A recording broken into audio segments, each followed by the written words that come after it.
할렐루야, 주님의 이름으로 환영합니다. 저는 이게 두 번째입니다. 여러분들이 기억하실지 모르겠지만 한 5, 6년 전에 여기에서 설교를 한 적이 있습니다. 그래서 그런지 아주 제 마음은 편안하고 정감이 있습니다. 가족 같은 그런 느낌이 있어서 정말 좋습니다. 사람은 누구나 잘 보이려고 하는 노력을 합니다. 그래서 화장도 하고 머리도 깎고 그러죠. 저도 여러분이 잘 보이려고 어제 이발을 했습니다. 제가 이런 글을 본 적이 있습니다. 인사만 잘해도 먹고 삽니다. 우리가 이 말은 우리가 서로 좋은 관계를 가지면 잘 살 수 있다, 이런 의미인 것 같습니다. 우리 옆 사람에게 이렇게 한번 인사했으면 좋겠습니다. 하나님이 당신을 사랑하십니다.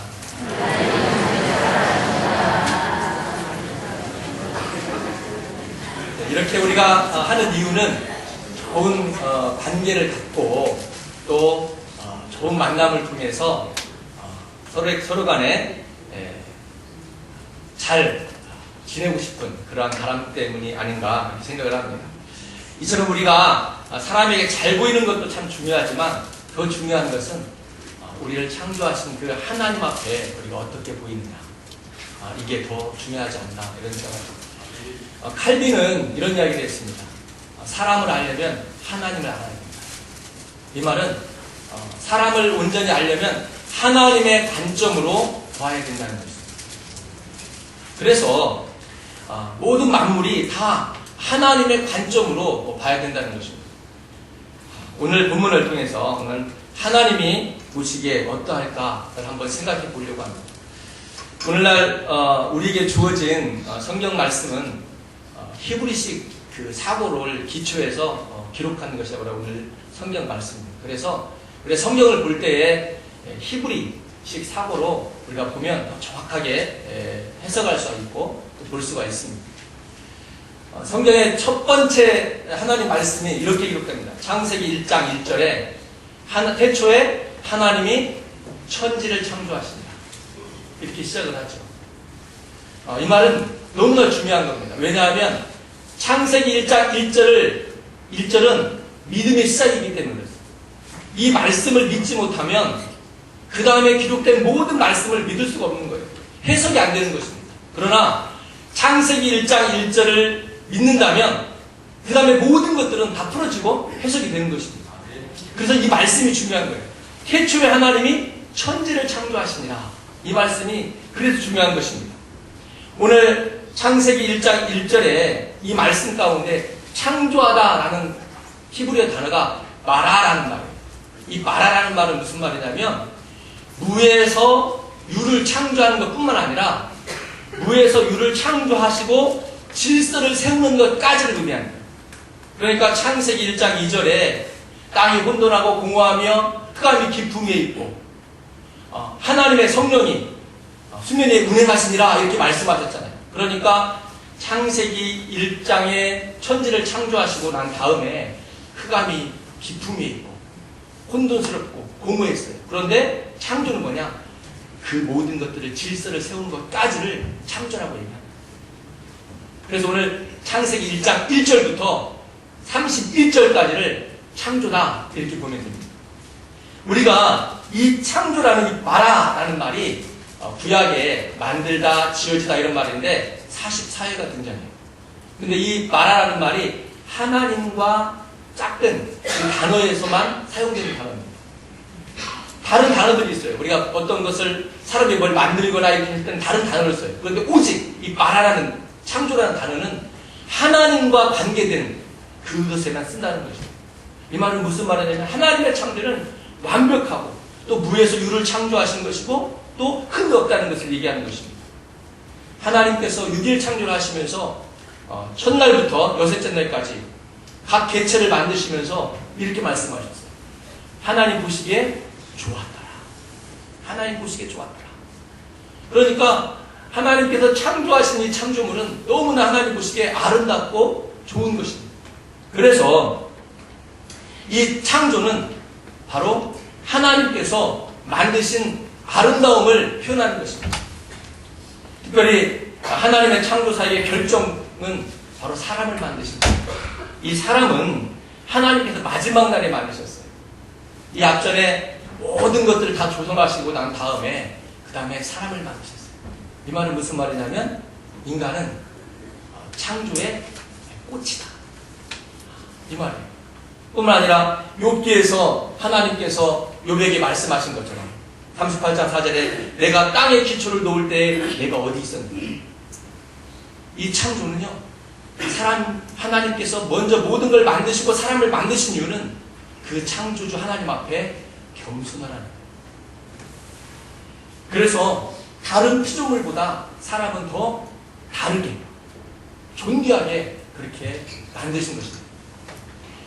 특별히 하나님께서 사람을 만드실 때는 성부, 성자, 성령 하나님께 상의를 하셨어요.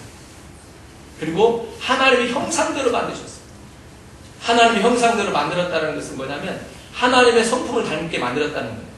하나님을 알아가는 지성과 하나님을 사랑하는 감성과 하나님을 섬기는 의지를 주셨다는 것입니다.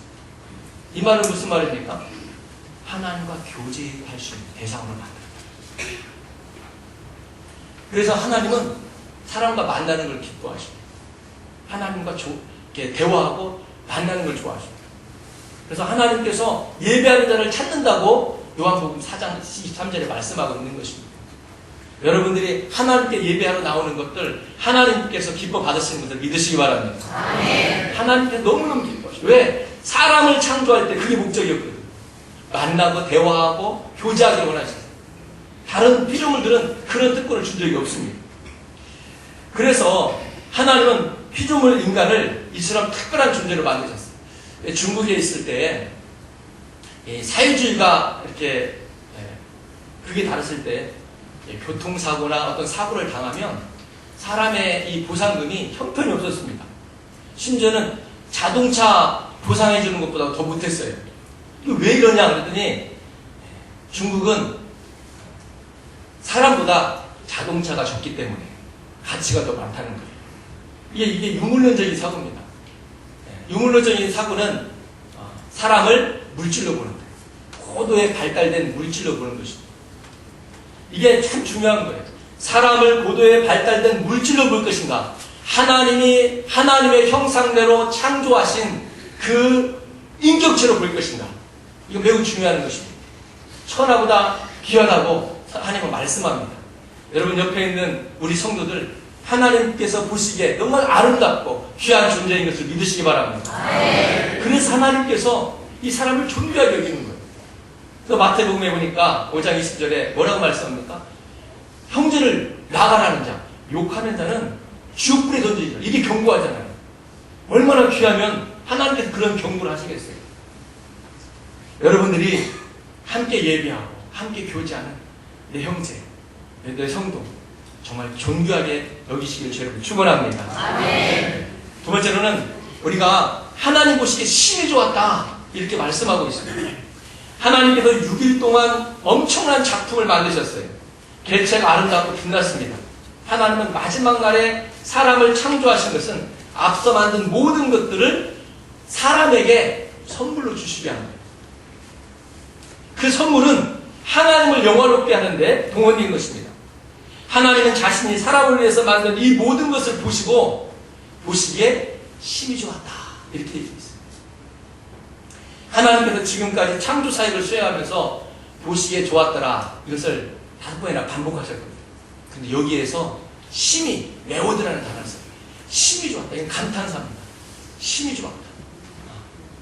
그러니까 창조의 모습 가운데서 창조의 완성을 보면서 이 조화를 이루고 질서가 세워진 그 모습을 보면서 심히 좋았다 이렇게 말씀하시는 겁니다. 무엇보다도 그 하나님께서 개체를 보시기에 좋았다 너무너무 좋았어요. 그런데 이 개체가 질서를 세우고 그리고 조화를 이루니까 그 모습이 어때요? 심히 좋았다 이렇게 얘기하고 있는 것입니다. 그래서 이 하나님의 표현은 하나님께서 창조한 질서와 조화가 잘 어우러지면서 흠이 없고 또 완전하다는 것을 강조하는 것입니다. 사랑하는 성도 여러분, 우리가 개개인이 아름답고 개체가 아름답고 개인이 존귀할 수 있지만 서로 조화를 이루고 질서를 세워질 때 하나님 보시 더 심히 아름다운 것을 믿으시기 바랍니다. 아멘. 우리는 그래서 공동체가 중요한 거예요. 교회 공동체가 중요한 거예요. 나의 행복도 중요하지만 우리의 행복이 중요한 거예요. 그래서 내가 행복한 것을 간절히 구하는 동시에 내 형제가 행복해져야 돼요. 나만 행복하면요 담을 높이 살 수밖에 없어요. 나만 행복하면 보안시설 철저히 할 수밖에 없어요. 그런데 모든 사람이 다 행복해봐요. 그럼 담을 쌀 필요가 없어요. 도둑이 필요 없어요. 도둑이 없습니다. 그래서 우리 그리스도인들은 질서를 세우고 조화를 이루어가는 그러한 공동체가 되어야 될 줄 믿습니다. 음악이라는 게 그런 거잖아요. 화음이라는 게 조화예요, 조화. 불협화음이 뭡니까? 질서가 깨진 겁니다. 조화가 깨진 겁니다. 그런 문제가 생기는 것입니다. 특별히 하나님이 보시기에 심히 좋았더라. 이 좋았다라는 말은 히브리어 토브라는 말이거든요.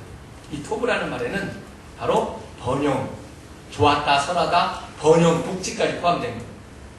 그래서 하나님 보시기에 심히 좋았다 이 말은 무슨 말이냐면 복지, 번영, 하나님 나라를 상징하는 거예요. 성경에 이 토브라는 단어가 다른 의미로는 행복이라는 단어로 쓰이기도 하거든요. 그래서 하나님께서 창조한 이 완성된 이 창조의 모습은요 천국의 모습과 같아요. 그래서 아름다운 모습, 이것은 행복한 모습, 이걸 얘기하는 것입니다. 하나님께서 무에서 유를 창조하시고 질서를 딱 세우고 조화를 이뤘을 때 그 모습이 천국인 것을 믿으시기 바랍니다. 이게 천국인 거예요. 특별히 하나님께서는 이러한 창조의 질서 가운데 하나님께서 사람을 세우시고 다스리게 하셨어요. 그런데 복을 주시며 다스리겠다. 창세기 1장 28절에 이렇게 말합니다. 하나님이 그들에게 복을 주시고 하나님이 그들에게 이르시되 땅에 생육하고 번성하여 땅에 충만하라. 땅을 정복하라. 이렇게 말씀하시잖아요. 바다의 물고기와 하늘의 새와 땅에 피는 모든 것들을 다스리라 하십니다. 이 말씀 가운데 아주 중요한 단어가 하나가 있어요. 그건 복이라는 단어. 이 복이라는 단어가 히브리어 바라크라는 말인데 이 말은 하나님 자신을 의미하는 거예요. 그리고 하나님 자신으로부터 주시는 능력을 의미하는 것입니다. 그래서 하나님께서 인간에게 하나님께서 주시는 그 능력을 부어주시면서 다스리라고 말씀하십니다. 또한 이 바라크라는 단어는 무릎을 꿇다라는 의미가 있습니다. 이 말은 무슨 말이냐면 하나님의 복은 하나님을 경외하는 자에게 주시는 하나님의 능력이다. 그 능력을 가지고 피조물들을 다스리라고 말씀하십니다. 이게 복입니다. 그래서 우리는 하나님 앞에 겸손하게 무릎 꿇어 경배하는 자에게 하나님께서 능력을 주실 줄 믿습니다. 아멘. 이 능력의 축복을 받고 사람은 하나님을 영화롭게 하는 게 귀하게 쓰임받는 것입니다. 그런데 이렇게 하나님을 찬양하고 하나님을 경배하는데 동원되어진 이 창조의 세계에 악한 영이 틈을 탑니다. 그래서 사탄은 사람에게 이 창조의 질서를 깨트리려고 우리를 유혹하는 것입니다. 창세기 3장 4절 5절 말씀 보니까 뱀이 하와에게 유혹하는 거예요. 하나님이 선악을 알게 하는 나무를 따먹으라 하더냐? 따먹으면 죽는 것이 아니라 하나님과 같이 되어 이렇게 말해요. 그러니까 우리의 영원한 하나님과의 질서가 있어요. 우리는 하나님을 경외함으로 하나님으로부터 능력을 받아서 세상을 통치하고 다스려야 되는데 내가 하나님의 위치에 서라는 거예요. 이 질서를 깨는 겁니다. 그러니까 사람은 하나님과 같이 되고 싶었어요. 영광을 돌려야 될 사람이 영광의 대상이 되고 싶은 것입니다. 그래서 이 질서를 깨고 하나님께서 하지 말라고 하는 영원한 그 언약을 깨트린 겁니다. 성경은 이것을 타락이라고 얘기합니다. 우리에게 주신 이 하나님의 놀라운 축복들을 다 잃어버린 것입니다. 하나님과의 관계가 깨지는 순간 다 무너지는 거예요. 그래서 하나님과의 질서가 무너지면 우리의 모든 삶이 무너지는 겁니다. 자연은 창조의 원리로 움직입니다. 그래서 이 질서가 깨지면요 재난이 생깁니다. 이 질서가 깨지면 재난이 생기는 것입니다. 우리의 몸도 마찬가지예요. 우리 몸도 이 질서가 딱 잡혀 있거든요. 그런데 이 질서가 깨지면 질병이 생깁니다. 요즘에 신종 코로나 바이러스 감염증이 유행입니다. 불안 심리까지 작용해가지고 근심과 두려움까지 우리에게 겹쳐 있지 않습니까? 그런데 사실은 우리 대한민국에 독감으로 죽는 사망자가 해마다 평균 32명이라고 해요. 근데 이 바이러스, 이 신종 바이러스는 왜 두려웁니까? 치료액이 없는 거예요. 쉽게 말하면 바이러스가 들어와서 우리 몸의 질서를 깨가지고 질병이 생기는데 약을 투입해가지고 다시 질서를 바로 잡아줘야 되는데 이 바로 잡아주는 약이 없다는 거예요. 그러니까 죽는 거예요. 악한 영이 하는 일이 무엇입니까? 하나님의 창조 질서를 깨뜨려서 우리를 죽음에 몰아넣는 것이 악한 사탄이 하는 것입니다. 그래서 하나님과의 질서가 깨어지면 사람과의 질서도 깨지는 거예요.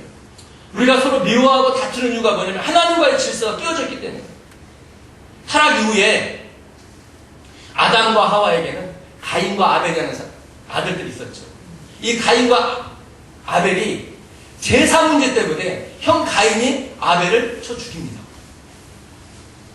우리가 서로 사랑하고 위로하면서 사는 것이 당연한 것인데 타락한 인간에게는 이런 당연한 것이 아니었습니다. 질서가 깨어진 관계에서 나오는 우리의 모습입니다. 사랑하는 성도 여러분, 여러분의 모습은 어떻습니까? 하나님의 보시기에 심히 좋은 모습입니까? 아니면 깨어진 모습입니까? 하나님과의 질서가 무너지면요, 우리의 인생은 죄와 허물로 죽은 인생이 되는 것입니다.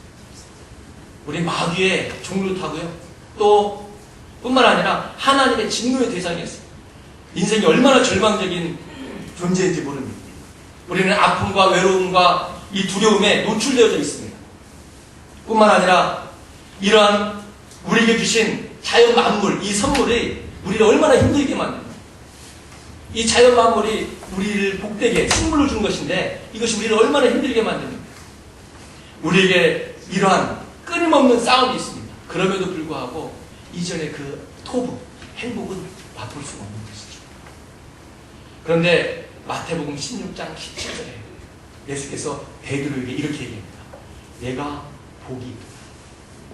이 말은 무슨 말이냐면 하나님을 믿는 성도들 향해서 내가 복이 있다 이렇게 말씀합니다. 하나님을 주라고 신앙 고백하는 성도들 향해서 이야기하는 것입니다. 하나님께서 왜 베드로에게 너는 복이 있다 이렇게 말씀하셨냐면 하나님을 신앙 고백했기 때문에, 그리고 하나님의 자녀가 됐기 때문에, 하나님의 자녀가 됐기 때문에 너는 복이 있다 이렇게 얘기하는 것입니다. 하나님께서는 우리를 처음의 상태, 질서가 세워졌던 그 상태로 회복하시길 원하셔요. 그래서 이 회복이라는 단어가 뭐예요? 되돌아가다 이 말이잖아요. 그래서 예수 그리스도를 이 땅에 보내셔서 우리를 회복하시고자 하세요. 그래서 하나님과의 질서가 바로 세워지고 하나님을 영원롭게 하는 그런 존재로 그렇게 살기를 원하신다는 것입니다. 그래서 특별히 이것을 성경은 구원이다 이렇게 얘기합니다. 하나님은 영접하는 자, 곧 그 이름을 믿는 자들에게는 하나님의 자녀가 되는 권세를 주셨다고 말씀하셨습니다. 이처럼 하나님은 당신의 모든 것들을 주시면서 우리를 자녀로 삼으셨어요. 이게 축복이에요. 하나님은 그런 분이십니다. 어느 날 초등학교 다니는 민수가 용돈이 아주 궁했습니다. 그래서 고민하다가 기발한 아이디어를 하나 생각했습니다. 그리고 책상 위에 무언가를 적어서 아빠가 퇴근하면 볼 수 있도록 식탁 위에 쫙 올려놓고 잠이 들었습니다. 아빠가 퇴근하여서 식탁 위에 놓인 쪽지를 보고 빙그레 웃었습니다. 그 쪽지에는 이렇게 적혀 있었습니다. 사랑하고 존경하는 아빠에게 동생 잘 돌봐준 값 1,000원, 피아노 학원 잘 다녀준 값 2,000원, 공부 잘해준 값 3,000원, 엄마 심부름 한 값 4,000원, 합계 10,000원을 사랑하고 존경하는 아빠에게 정중히 청구합니다.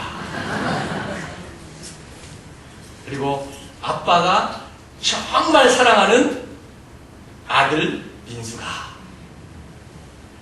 아빠가 민수의 퇴근해서 보니까 이렇게 적혀 있는 거예요. 민수의 방문을 열고 잠들어 있는 것을 바라보면서 책상 위에다가 10,000원짜리 지폐 한 장을 딱 놓습니다. 그리고 메모 한 장을 남겼습니다.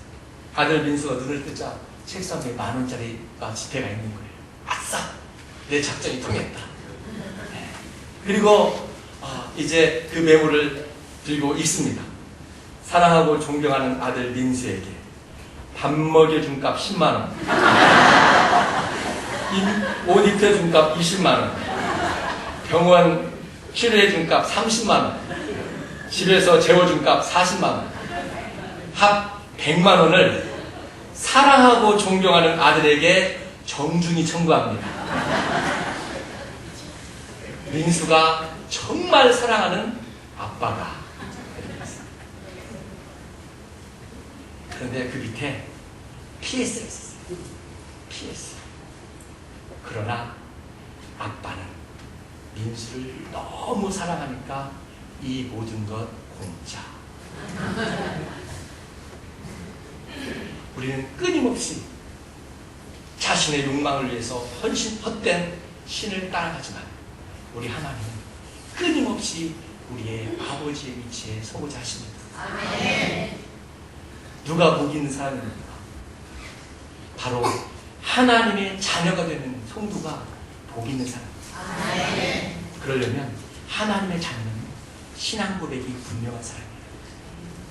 마태복음 16장 16절 19절 말씀 보니까 예수께서 저희들이 이렇게 말씀해요. 너희는 나를 누구라 하느냐? 너희는 나를 누구라 하느냐? 베드로가 얘기합니다. 주는 그리스도시요 살아계신 하나님의 아들입니다. 아멘. 예수께서 이렇게 축복합니다. 바요나 시몬아 내게 복이 있도다. 아멘. 내가 복이 있도다. 아멘. 이것을 알게 하는 혈육이 아니라 하늘에 계신 너희 아버지이시다. 아멘. 이렇게 축복하고 있습니다.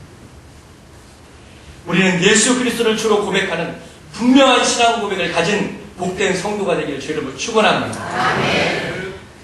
이렇게 신앙 고백이 분명한 사람이 복 있는 성도인 것입니다. 하나님 보시기에 복 있는 성도에게는 두 가지 그래서 증거가 있어요. 첫 번째는 말씀 위에 믿음으로 교회를 세우는 거예요. 말씀 위에 믿음으로 교회를 세우는 일합니다. 복 있는 성도는 하나님과의 질서가 회복되었기 때문에 하나님의 말씀에 순종하는 사람입니다. 하나님께서 말씀하신 것이 무엇인지를 귀담아 듣습니다. 말씀만이 음부의 권세가 이길 수 없습니다. 그래서 성경이 그렇다면 그런 거예요. 성경이 아니라고 하면 아닌 것입니다. 아무리 세상의 철학과 초등학문과 법이 그렇다고 해도 하나님께서 말씀이 아니라면 아닌 겁니다. 세상의 법이 간통이 무죄라고 해도 성경이 하나님이 죄라고 하면 죄인 것입니다. 아멘. 하나님 말씀이 기준입니다. 아멘. 우리의 삶의 기준이 하나님 말씀이 돼야 됩니다. 이 말씀 위에 믿음을 가지고 교회를 세우는 일합니다. 오늘날 그러나 이 기준이 무너져 버린 것입니다. 아모스 8장 11절 말씀 보니까 양식이 없어 주림이 아니요 물이 없어 가람이 아니요 여호와의 말씀을 듣지 못한 기갈이라 이렇게 말씀하고 있습니다. 자신의 욕심을 좇을 스승을 많이 두고 귀가 가리워서 허탄한 이야기를 따르는 마지막 시대에 우리가 살고 있습니다. 그러므로 복 있는 성도는 바른 진리를 알고 믿음으로 사는 전도자가 되어야 마땅합니다. 제가 처음 한국에 2015년도에 제가 귀국을 했거든요. 귀국했는데 선배 목사님들을 찾아뵙고 이렇게 인사를 드렸는데 하시는 말씀이 그냥 중국에 있지 왜 왔냐는 거예요. 왜? 한국에서 목회하면 힘들고 성장도 안 되고 요즘은 전도도 안 되고 더군다나 저출산 문제 때문에 차라리 선교 현장이 낫다라는 거예요. 그런데 제가 선교 현장에 다 돌아가서 여러 교회를 이렇게 돌아다녔거든요. 한국 교회를 좀 알고 싶기도 하고 은혜 받고 싶기도 하고 충전하고 싶어서 저희 파송교회 담임 목사님한테 양해를 구하고 이렇게 다녔습니다. 그런데 놀라운 것은 힘들고 성장이 안 된다, 전도가 안 된다, 이런 시대에도 불구하고 성장하는 경우가 있더란 말이에요. 부흥하는 경우가 있어요. 어떤 사람은 그럽니다. 어떻게 교회 일 열심히 하고 가정일까지 하냐고. 둘 중에 하나만 해야지. 그런데 교회일도 잘하고 가정일도 잘하는 사람이 있어요. 있더란 말이에요. 우리가 이 시대가 아무리 전도가 안 되고 아무리 성장이 안 된다고 하지만 성장하는 교회가 있다는 것이에요. 그렇다면 그들의 특징이 뭐냐? 그들의 특징을 가만히 보니까 성령에 충만한다. 성령에 충만하다. 말씀 위에 확신을 가지고 성령을 붙잡고 성령에 의지해서 그렇게 살아가더라 이 말이에요. 그러니까 아무리 힘들어 보이는 것 같은데 신나요. 기쁩니다. 여러분 왜 힘듭니까? 여러분이 전도하는데 왜 힘들어요? 아무리 전도가 안 되니까 힘든 거잖아요. 여러분 기도가 왜 힘들어요? 아무리 기도해도 응답이 안 오니까 힘들잖아요. 그런데 내가 전도하는 거다가 전도가 막 돼요. 힘 안 듭니다. 여러분 기도할 때마다 기도 응답이 팍팍 와봐요. 그거 힘듭니까? 힘 안 들어요. 여러분 봉사할 때마다 하나님께서 축복해 주시고 주위에서 칭찬해서 격려해봐요. 그러면 힘 안 들어요. 중요한 것은 열매예요. 열매. 열매가 있으면 어떠한 것도 힘이 안 듭니다. 재밌고 신나고 감사하고 그렇습니다. 그래서 이 시대에는요, 말씀에 성령이 충만히 다릅니다. 말씀에서는 성령 충만이 다릅니다. 말씀과 성령으로 충만하시기를 여러분 축원합니다. 두 번째, 복 있는 성도는 천국의 열쇠를 가진 자로 축복의 통로가 돼요. 축복의 통로가 되어야 된다는 거예요. 복 있는 성도는 사람과의 질서가 회복된 사람이기 때문에 하나님의 형상을 따라 지으신 사람을 존귀하게 생각합니다. 그래서 창조에 꽂힌 사람이거든요. 근데 이 사람을 하나님 보시기에 아름답다 이렇게 얘기했어요. 너무나 복되고 아름다워요. 여러분의 자녀가 조금 못생겼다고 지나가서 너 이렇게 못생겼냐 그러면 부모가 기분 좋습니까? 아무리 그것이 사실이라고 하지만 그렇게 말하면 안 되죠. 뭐라고 얘기합니까? 너는 귀엽구나. 적어도 이 정도는 해줘야죠. 하나님께서 우리를 하나님의 형상으로 창조하시고 걸작품이라고 만들었는데 우리가 그를 향해서 너는 이렇게 나쁘다, 못생겼다. 그럼 하나님의 기분이 좋을까요? 아니 내 자녀인데, 내가 만들었는데, 내 작품인데, 내 작품을 이렇게 평가해?